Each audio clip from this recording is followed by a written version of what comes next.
네, 이번엔 최원주 전문가와 준비해 보겠습니다. 체크포인트입니다. 전문가님 안녕하세요. 안녕하십니까. 네, 오늘 무엇부터 주목해 봐야 될까요? 첫 번째 체크포인트 공개합니다. 국제유가 가져오셨어요. 다시금 110달러 위로 올라섰습니다. 중국의 봉쇄가 조금 더 완화되면서 수요가 좀 나아지지 않을까 여러 가지 해석들이 나타나면서 국제유가 다시 위쪽으로 오름세 나타내고 있습니다. 이것이 국내 증시에 어떤 영향을 미치게 될까요?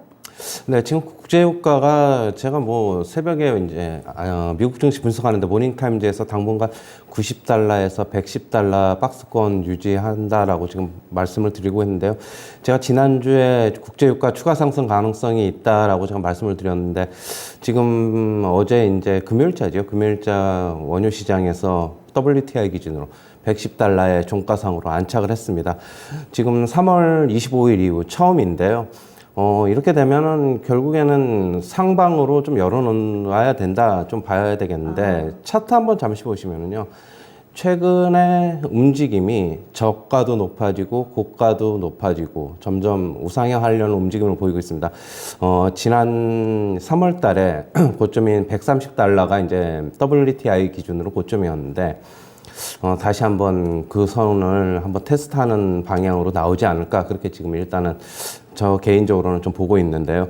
그렇게 된다면은 당연히 뭐 증시에는 부담이 되겠죠. 우리나라 증시뿐만이 아니라 미국 증시 같이 부담이 될 것으로 보고 있는데 그 이유는 역시 뭐 인플레이션 다시 자극할 것으로 보고 있어가지고 지금 CPI가 3월 달에 8.5, 4월 달에 8.3으로 인해서 약간 좀 소폭 꺾인 것으로 나와 있는데 그렇게 된다면 CPI가 5월 달께 다시 또 안 좋아질 수 있다. 좀 그렇게도 보고 있고요. 그러면은 시장에서 일단 파월은 75bp 금리 인상 가능성은 아직까지 열어두고 있지 않다라고 지금 얘기를 하고 있지만은 CPI 결과에 따라서는 결국에는 또 75bp 금리 인상 가능성이 적극적으로 시장에 뭐 어떻게 보면은 대두되면서 부담을 주지 않을까라고 지금 보고 있습니다. 역시 그렇다고 보면은 국내 시장도 거기서 뭐 자유로울 수 없다라고 좀 보고 있고요. 일단은 지금 정고점이 130달러인데 거기 정도에서 어느 정도 좀 그치면은 일단은 좀 괜찮아 보이지만은 만약에 거기서 또 추가적으로 130달러를 돌파해서 뭐 140, 150달러까지 가면은 시장의 또 충격은 또 상당하지 않을까라고 좀 보고 있습니다. 일단은 좀 그런 전체적인 거는 5월 전체 5월 지금 이번 주뿐만이 아니라 다음 주 그러니까 뭐 다다음 주까지 5월 전체적으로 국제유가 움직임 한번 계속적으로 체크해 봐야 된다라고 좀 말씀드리고 싶고요. 뭐 그렇다고 본다면은 관련주 뭐 S-오일 같은 경우에 정제 마진 급등으로 인해서 최근 실적도 좋아지면서 주가 우상향하고 있는 움직임인데 일시적으로 좀 조정을 받을 수 있겠지만은 그렇다고 본다면은 정고점인 작년 10월 11만 7천 원 거기도 돌파도 가능하지 않을까 일단 뭐 조금 그렇게 보고 있고요. 일단 뭐 그렇다고 본다면은 중앙에너비스, 한국석유, 홍보석유에도 같이 주가는 움직일 것이다 그렇게 보고 있습니다. 일단 지수가 어느 정도 좀 단기적으로 바닥을 확인하면서 상승하고 있어가지고 지금 움직임이 좀 주춤하고 있는 것으로 보고 있는데 만약에 지수가 약세 시에는 다시 한번 이쪽에 움직임이 좀 더 강해지지 않을까 그렇게 보고 있습니다. 네, 국제유가 밴드 기존에 90에서 110달러였는데요. 이것을 좀 상향 조정 혹은 이 상단을 좀 더 위쪽으로 열어둡니다. 측정 고점 130달러까지도 어느 정도 좀 돌파하려는 시도가 나오지 않을까 위쪽으로 조금 더 열어놓는 가운데 수혜주, 정유, 석유, 도소매 이렇게 정리해봤습니다. 다음 두 번째 체크포인트입니다.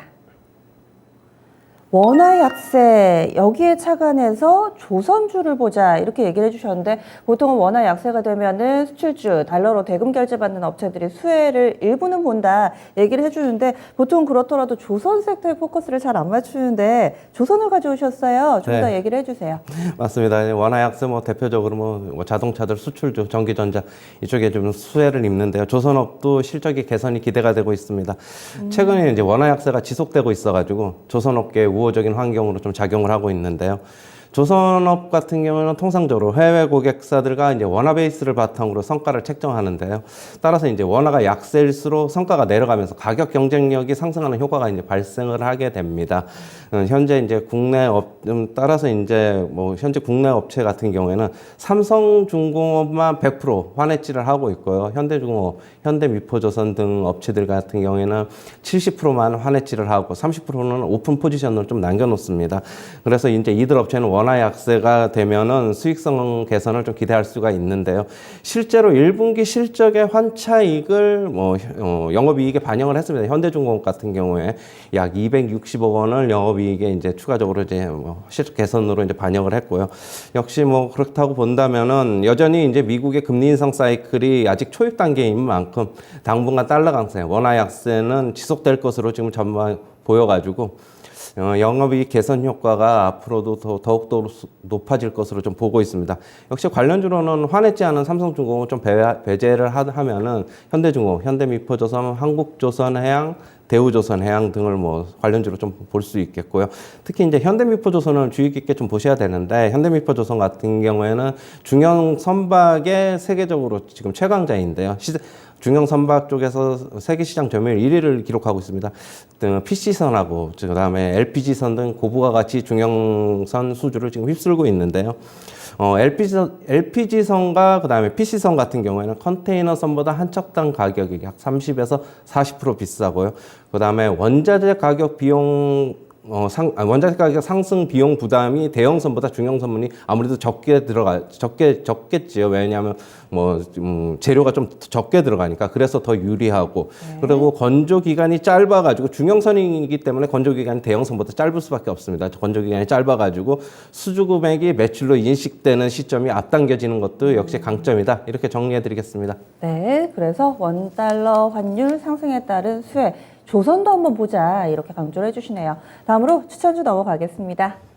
오늘 최원재 전문가의 선택 테크웨잉입니다. 이 종목 어떤 점 좋아 보이세요? 네, 요즘 반도체주 괜찮아가지고 역시 반도체 장비주 갖고 나왔는데요. 반도체 테스트 핸들러 장비 전문 기업이죠. 1분기에 큰 폭으로 호실적을 기록을 했습니다. 2분기 실적도 여전히 증권사들도 긍정적으로 보고 있고 더 나아질 것이라고 지금 전망이 되고 있는데요.